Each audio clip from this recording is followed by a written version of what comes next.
خداوند کے عظیم اور پرفضل نام میں پاسٹر سجاد اختر کا آپ کو سلام۔ میرے عزیزو، آج ہم سیکھیں گے شراب نوشی کے بارے میں۔ بائبل مقدس میں یوں مرقوم ہے، اور شراب میں متوالے نہ بنو کیونکہ اس سے بد چلنی واقع ہوتی ہے، بلکہ روح میں معمور ہوتے جاؤ۔ کیا ہے کہ شراب میں متوالے نہ بنو، اس سے بد چلنی واقع ہوتی ہے۔ میرے عزیزو، ہمارے معاشرے میں یہ شراب کی لعنت بہت زیادہ ہے، اور خاص کر ہم جو لوگ ہیں، مسیحی جو لوگ ہیں، یہ سب کے لیے ٹھوکر کا باعث بنے ہوئے ہیں، کیونکہ کلام ہمیں بتاتا ہے کہ میں مسخرہ اور شراب ہنگامہ کرنے والی ہے۔ اس سے لڑائی جھگڑے پیدا ہوتے ہیں، گھر برباد ہو جاتے ہیں، بہت ساری اموات ہوتی ہیں،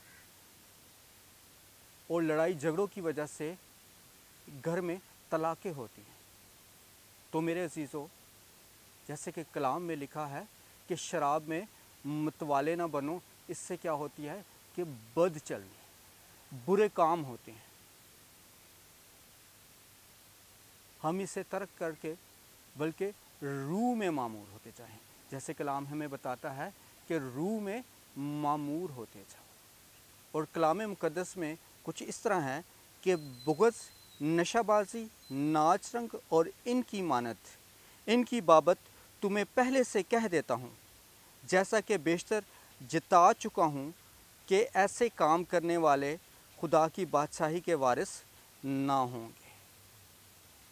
کیا ہے کہ ایسے کام کرنے والے خدا کی بادشاہی کے وارث نہیں ہوں گے۔ میں آپ کے ساتھ ایک واقعہ شیئر کرنا چاہوں گا۔ میرے دور کے جاننے والوں میں ایک فیملی میں ایک لڑکا جو ہے، لڑکپن سے شراب پیا کرتا تھا، اور اس کی اس روش سے اس کا گھر برباد ہو گیا۔ جب اس کی شادی ہوئی، اس کے بیٹے پیدا ہوئے، تو اس نے اپنے بیٹوں کے ساتھ، جب وہ بڑے ہوئے تھوڑے، تو ان کے ساتھ بیٹھ کر شراب پینا شروع کر دی۔ تو ایک دن ایسا ہوا، اسی سال کا واقعہ ہے، کہ اس کے بیٹے اور اس کے دوست گاڑی میں گھر آ رہے تھے اور شراب کے نشے میں تھے، اور ان کا ایکسیڈنٹ ہوا، اور وہ اس کے بیٹے اور ان کے دوست اور جن کو وہ گاڑی لگی تھی، وہ سارے ہلاک ہو گئے۔ تو ان کا گھر برباد ہو گیا۔ پھر وہ اپنا گھر یہاں سے بیچ کے کہیں اور چلے گئے۔ شراب پینے سے یہ بلڈ میں شامل ہو جاتی ہے، اور یہ دماغ سے جو سوچنے کی صلاحیت ہے، سمجھنے کی صلاحیت ہے، وہ ختم کر دیتی ہے۔ تو ہم کلام مقدس کے مطابق اس لعنت کو، اس بری روش کو جو دوسروں کے لیے ایک ٹھوکر کا باعث بنتی ہے، اس کو ترک کر کے ہم روح میں معمور ہوتے جائیں۔ اور روح میں معمور ہونے کے لیے ہمیں جسم کی خواہشات کو ترک کرنا ہوتا ہے۔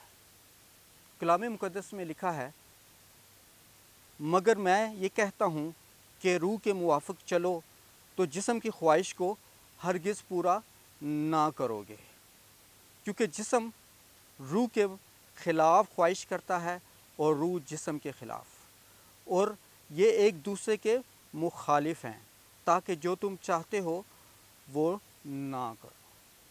میرے عزیزو، جب روح کے موافق چلیں گے تو جسم کی خواہشات کو ترک کریں گے، کیونکہ خدا کا پاک روح جو ہے، وہ ہماری زندگی میں جب کام کرتا ہے، تو وہ ہماری زندگی سے تمام برائیوں کو، تمام عیبوں کو، تمام پریشانیوں کو، تمام الجھنوں کو ختم کر کے ہمیں ایک نئی زندگی دیتا ہے، اور ہم خداوند میں لپٹے رہتے ہیں، ہم اس کی کامل مرضی کو پورا کرتے ہیں، اور خدا کا روح آپ کو ہمیشہ ہر قدم پر گائیڈ کرے گا، آپ کی رہنمائی کرے گا۔ زندگی کے ہر قدم میں، ہر فیصلے میں، ہر جگہ میں خدا کا روح جو ہے آپ کی مدد کرے گا۔ اور کلام مقدس میں لکھا ہے کہ جتنے خدا کی روح کی ہدایت سے چلتے ہیں، وہی خدا کے بیٹے ہیں۔ ہم خدا کے بیٹے بیٹیاں ہونے کا دعویٰ تو کرتے ہیں، لیکن ہم اندر سے خالی ہیں، کیونکہ کلام مقدس ہمیں کہتا ہے کہ تم خدا کا مقدس ہو خدا کا روح تم میں بسا ہوا ہے۔ جب ہم عزیزو شراب نوشی کریں گے، ہماری بری روشیں ہوں گی، ہم دوسروں کے لیے ٹھوکر کا باعث ہوں گے۔ جب ہمارے گھر، ہماری فیملیاں ان بری روش سے ڈسٹرب ہوں گی تو خدا کا روح ہماری زندگی میں کیسے کام کر سکتا ہے؟ وہ ہمیں کیسے گائیڈ کرے گا؟ اور ہم کیوں کر خدا کا مقدس ٹھہریں گے؟ تو میرے عزیزو، آج ہم یہ عہد کریں کہ ہم اپنی زندگی سے اس بری روش کو، اس لعنت کو ترک کر کے ہم خدا کے روح کو اپنی زندگی میں ویلکم کریں گے۔ آمین۔ آئیں عزیزو، ہم دعا کریں تاکہ خدا کا روح ہماری زندگی میں کثرت سے کام کرے۔ قدوس قدوس قدوس، آسمان و زمین کے خالق و مالک، لشکروں کے خداوند، ہم تیرا دل سے شکر گزار ہیں اس نئے دن کے لیے، اس خوبصورت موقع کے لیے، تیرے زندگی بخش کلام کے لیے، کیونکہ تیرا کلام ہمارے قدموں کے لیے چراغ اور راہ کے لیے روشنی ہے۔ اے خداوند، میں ان تمام لوگوں کو جن کی زندگی میں یہ شراب جیسی بری روش ہے، میں تیرے ہینڈ اوور کرتا اور منت کرتا ہوں، اے خداوند تو ان کی خطاؤں کو معاف کر، ان کے گناہوں کو بخش دے، اور اے خداوند ان کی زندگی میں تیرا پاک روح کثرت سے کام کرے، اور تیرا زندہ کلام جو آج سنا سیکھا ان کی زندگیوں میں 100 گنا پھل لائے، تاکہ تیرے کلام کے موافق زندگی گزاریں اور اپنے آپ کو تیری آمد کے لیے تیار ہوں۔ ان کی فیملیز کے لیے، گھرانوں کے لیے برکت کو، سلامتی کو چاہتا ہوں، اور منت کرتا ہوں آج سے زور کا مسا ان کی زندگی پر، ان کی فیملی پر ٹھہرا رہے، اور ان کے گھرانے میں تیرا نام جلال پائے۔ منت کرتے ہیں باقی ماندہ سارے وقت کو، ان کی ساری پلاننگز کو، ان کے سارے ارادوں کو، ان کے کاروبار کو، ان کی فیملیز کو تیرے ہینڈ اوور کرتے ہیں۔ منت کرتے ہیں، دعا کو سن، قبول کر، یہ سب کچھ مانگتے اور پا لیتے ہیں تیرے بیٹے خداوند یسوع مسیح کے وسیلہ سے، آمین۔ God bless you all.